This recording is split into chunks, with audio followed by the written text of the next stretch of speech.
दोस्तों, अमेरिका का दोगलापन खुल गया है। कंफर्म रिपोर्ट है, आईडीएफ ने कहा है कि हाँ, हमने ईरान पर स्ट्राइक्स की हैं, लेकिन उन स्ट्राइक्स में अमेरिका की फौज ने पूरी तरह से हमारा साथ दिया है, बैकअप सपोर्ट दिया है। अब बताइए, अमेरिका ने दोबारा धोखा दिया कि नहीं दिया? आखिरकार अमेरिका ने एक बार फिर से ईरान को धोखा दिया है।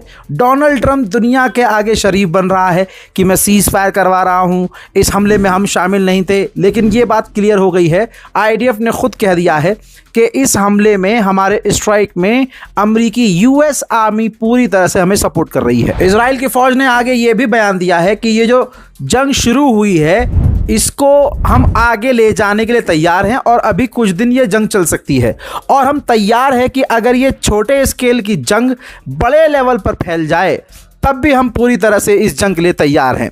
यानी बात वही आ गई जो रज़ा गराफी आपसे बार बार कह रहा था कि नेतन्याहू अपना रंग जरूर दिखाएगा, इजराइल जरूर बीच में उंगलीबाजी करके अमेरिका और ईरान की बातचीत में खलल डालेगा। मेरे दोस्तों, इसके बाद गुलाबी सुअर ने ट्वीट किया। ये रहा ट्वीट जिसमें उसने कहा है दोनों से, ईरान और इजराइल से, कि जल्द से जल्द ये क्लैश, ये जंग, ये लड़ाई खत्म की जाए। आप देख रहे हैं, ये इतना घटिया किस्म का गुलाबी सुअर है कि सब कुछ इसे पता है। मैं बता रहा हूं, अभी जो बयानबाजी कर रहा है ना, ये सब नौटंकी है। इजराइल को सब कुछ सपोर्ट देने वाला यही गुलाबी सुअर है। इजराइल के इशारे पर नाचने वाला यही डोनाल्ड ट्रंप है। लेकिन इसके बयानात देखिए आप, जैसे कि ये सीज फायर, कई बार ये कह रहा है कि मैं तो सीज फायर करवाना चाह रहा हूं, मैं लड़ाई ख़त्म करवाना चाह रहा हूं। खामनाई को कत्ल करने वाला, खामनाई को शहीद करने वाला कौन गुलाबी सुअर था भाई? गुलाबी सुअर को जो चाहिए था वो मिल गया। उसने दिखाया कि मैं सीज फायर करवा रहा हूँ। इसके बाद हुआ ये, इसने अगला पोस्ट किया, ये देखिए, जिस पे ये दावा कर रहा है कि मैं दोनों देशों से बात कर रहा हूँ, ईरान से भी बात कर रहा हूँ, इजराइल से भी बात कर रहा हूँ, और कोशिश कर रहा हूँ कि दोनों के बीच जल्द से जल्द सीज फायर हो जाए। उधर ईरान के स्पोक पर्सन, ईरान के जो प्रवक्ता हैं, उन्होंने क्लियर कट कहा है, और वो भड़के हैं यूरोप के देशों पे। उन्होंने कहा कि अगर यूरोप के देशों ने इजराइल को नहीं रोका तो ये जंग की आग पूरे इलाके में फैल जाएगी। सुनिए।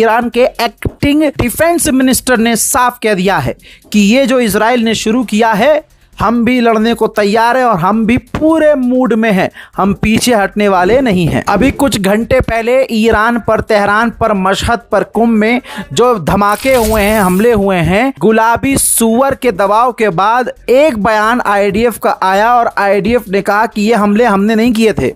ले भैया, ओम फो, फिर किसने किए थे? इंडिया ने, हैं? हिंदू संगठन ने, हैं? कद्दू संगठन ने, टनाटन संगठन, किसने किया था? हजरात, आईडीएफ ने मना कर दिया कि भाई हमने हमला किया ही नहीं।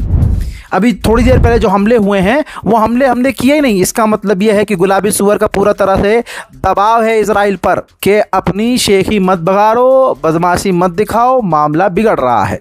लेकिन एक बात मैं ईरान से कहना चाहूँगा, as a viewer, as a उसका समर्थक, या फिर आप मान लीजिए कि इंसानियत के नाते समर्थक ईरान का, क्योंकि भाई जो अमेरिका इजराइल की पैंट उतारेगा मैं उसका साथ दूंगा। ठीक है, मैं तो मोदी का भी साथ देने को तैयार हूं। एक बार बोल के तो दिखाए ट्रंप के खिलाफ। बहरहाल, कहने का मकसद अब सीधा सीधा ये है कि अब आईडीएफ पर यह दबाव है कि बयान पलट दो कि हमने हमले किए ही नहीं है। हजरात, ईरान के ऊपर जो कल रात को इजराइल ने हमला किया, उसमें ईरान के डिफेंस सिस्टम को भी इजराइल ने उड़ाया है, जिसका वीडियो 12 घंटे के बाद अब आया है। देखिए।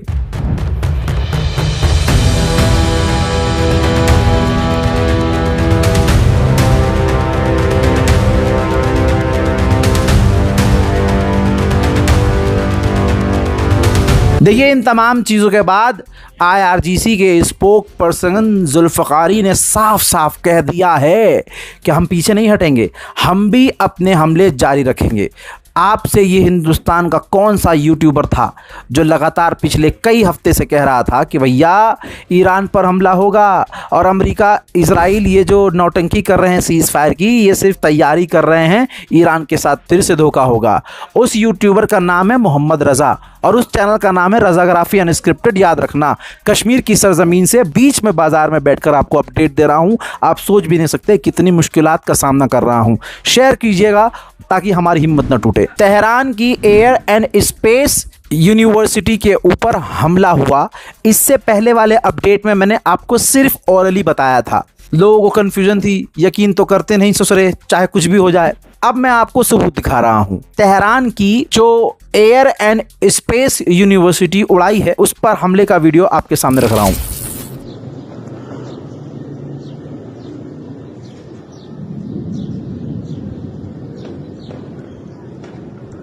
वहीं तेहरान के अंदर, ईरान के अंदर जो हमारे भारत का दूतावास है उसने इमरजेंसी घोषित कर दी है। नोटिस जारी कर दिया है कि कोई भी भारतीय ईरान तेहरान का ट्रैवल ना करे, दौरा ना करे और घूमने फिरने ना आए। तो जो ज़ायरीन उधर के लिए रवाना हो रहे हैं ईरान इराक की तरफ, मेरी उनसे यही रिक्वेस्ट है कि थोड़ा सब्र कर लीजिए। मेरे दोस्तों, इजराइल के अंदर यहूदियों का गुस्सा नेतन्याहू के ऊपर फूट रहा है। ज़रा इस महिला को देख लीजिए। कॉपीराइट के चलते मैं आपको यह अलग से नहीं दिखा सकता हूं। महिला गाली बक रही है नेतन्याहू को। महिला साफ साफ कह रही है कि इस नेतन्याहू ने हमारी आम जिंदगी को बर्बाद कर दिया है, हम सुकून से रह नहीं सकते, बेरोज़गारी बढ़ रही है, डर का माहौल है, हम सुकून से रह नहीं सकते, सुकून से सो नहीं सकते, शेल्टर में रहना पड़ रहा है, दिन भर सायरन बज रहा है, इसने हमारी ज़िंदगी को नर्क बना दिया है। हज़रात मोहतरम, middle east special report war update में फ़िलहाल के लिए इतना ही। कश्मीर की सरजमीन श्रीनगर से इस रिपोर्ट में, रज़ाग्राफी की रिपोर्ट में, ताज़ा तरीन अपडेट में इतना ही। इस रिपोर्ट को शेयर कीजिएगा, दुआओं में याद रखिएगा। जय हिंद।